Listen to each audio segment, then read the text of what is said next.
Good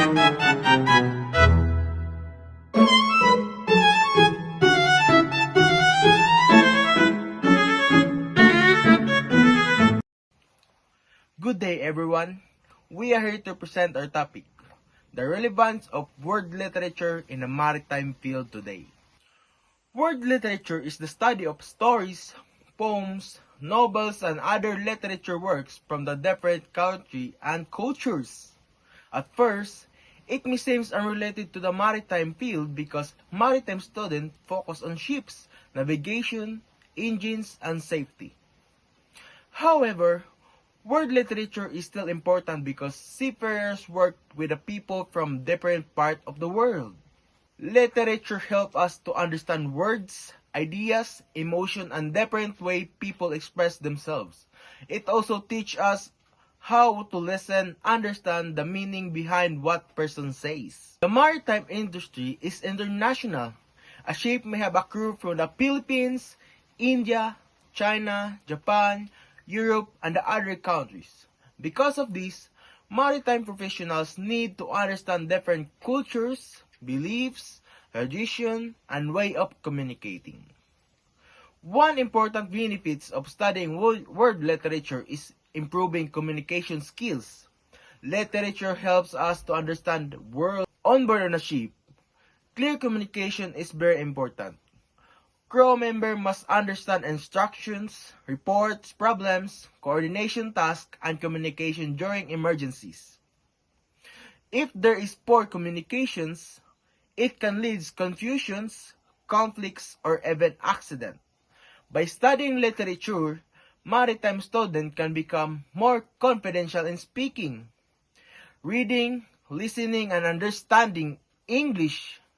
They can also learn how to communicate respectfully with the people who have different accents, languages, and cultures. World literature teaches us that even people come from different places, they still have common feelings and need. Everyone wants to be respected, understood, and treated fairly.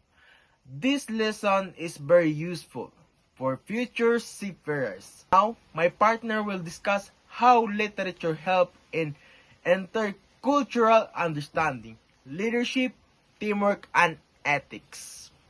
Thank you. Another important reason why world literature is relevant in maritime field is that develops intercultural understanding. World literature introduces us to live, tradition, beliefs, and experience of people from different countries. Through stories, we learn that people may think and act differently because of their culture, background, or personal experience. In the maritime field, this understanding is important because crew members live and work together for many months at sea. A ship can be compared to a small community. If a crew members cannot respect each other's, misunderstanding and conflicts may happen.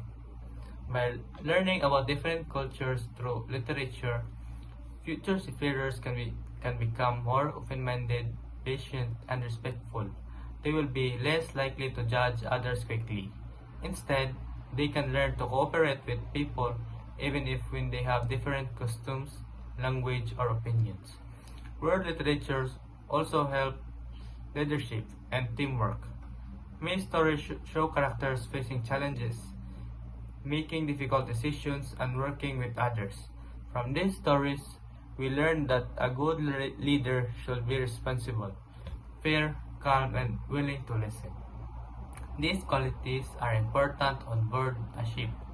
Officers and crew members must work together to keep a ship safe. A good leader gives clear instruction, respects the crew, and makes responsible decisions during difficult situations. Lastly, world literature helps us to understand ethics. Ethics, knowing that is right and acting responsibly. In literary works, characters often face choices between honesty and dishonesty, courage and fear, or selfishness and responsibility. In the maritime profession, ethics is very important. Seafarers must follow safety rules, protect the environment, respect human life, and report problems honestly. They should not ignore dangerous situations because of the safety of the crew, ship, and ocean depends on their action. To conclude, world literature is relevant in the maritime field today. It improves communication, teaches respect for different cultures, develops leadership and teamwork, and strengthens ethical values. As future maritime professionals, we need not to only technical skills but also human skills. World literature help us understand people and become responsible, respectful, and competent seafarers. Thank you for listening.